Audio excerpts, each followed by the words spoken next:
learning about women's fashion in the Civil War.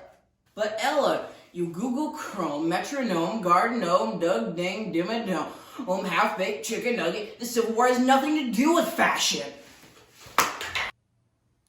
You fool, let me explain why you're wrong by explaining how women's fashion was impacted by the Civil War.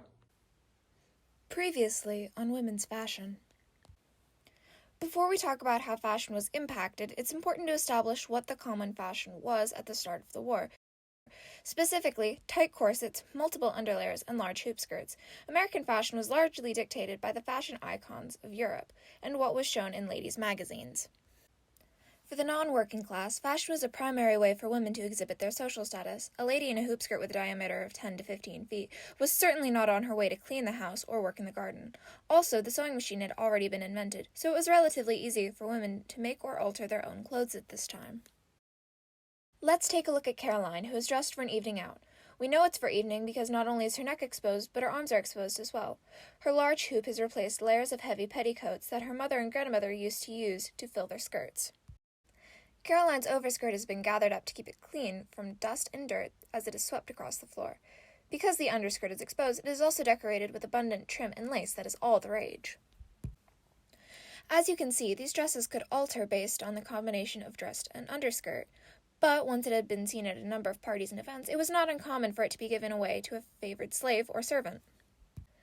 Now, the dress itself is not all that went into how these women dressed. There was also several layers underneath. These included pantalettes, originally two pieces tightened with a tie, but with the introduction of the hoop skirt, pantalettes were sewn into a single piece of clothing. Is that why they call it a pair of pants when it's only a pant? Yes. Anyway, back to the presentation. A chemise, a long undershirt typically made of cotton or linen. As I was saying, there was also the corset. These were worn with all the fashionable dresses for extra shape.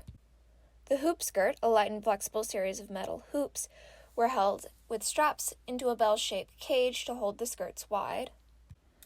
These hoop skirts could also act as a way of concealing items and refugees, since they were so large and it was so improper and rude to search under them. And petticoats, worn over the hoop skirt to give a smooth fullness to the underskirt. All in all, you get that there was a lot that went into their appearances. But Ella, you still haven't answered your own question. How was women's fashion impacted by the war?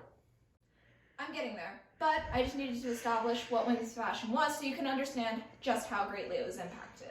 Let's get into it.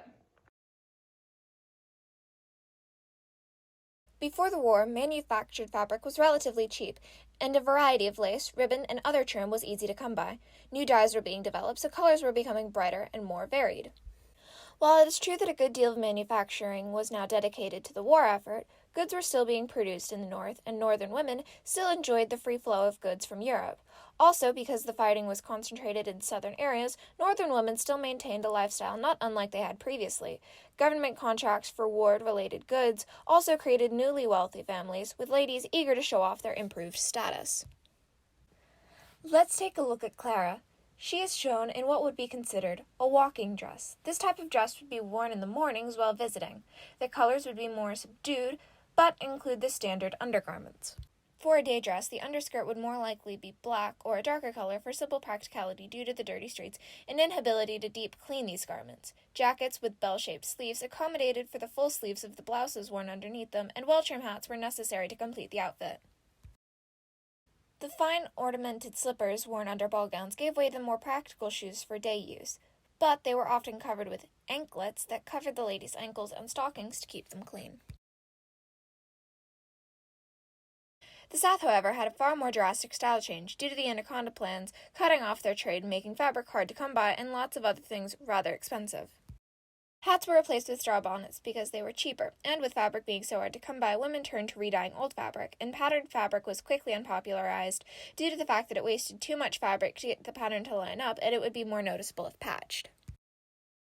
Old fabric and homespun fabric was more common, and nearly nothing they wore was white because it was so impossible to keep clean. If you did by some chance have white fabric, it wasn't likely to be something soft and comfortable, since most comfortable fabrics were sent to be used as bandages for soldiers, and it was likely to be used for something more practical, like an apron, as women joined the workforce.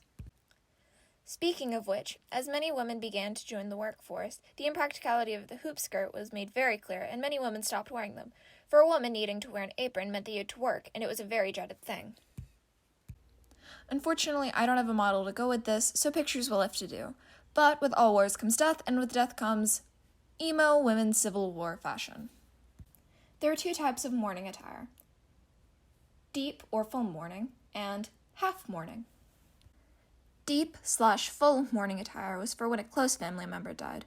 With this, a woman was expected to wear full black attire, and all trim was expected to be matte black. After the respective 6 to 12 months, they could add trim with sheen, like satin or silks. White or ivory accents were acceptable, and women were allowed to wear jewelry again if they hadn't already given it up for the war in order to be made into bullets. Half mourning would follow 1 or 2 years after the death of a close family member, or worn out of respect for a more distant relation or a friend. Aside from the color, half mourning style might be indistinguishable from a normal dress. And that's how the Civil War impacted women's fashion.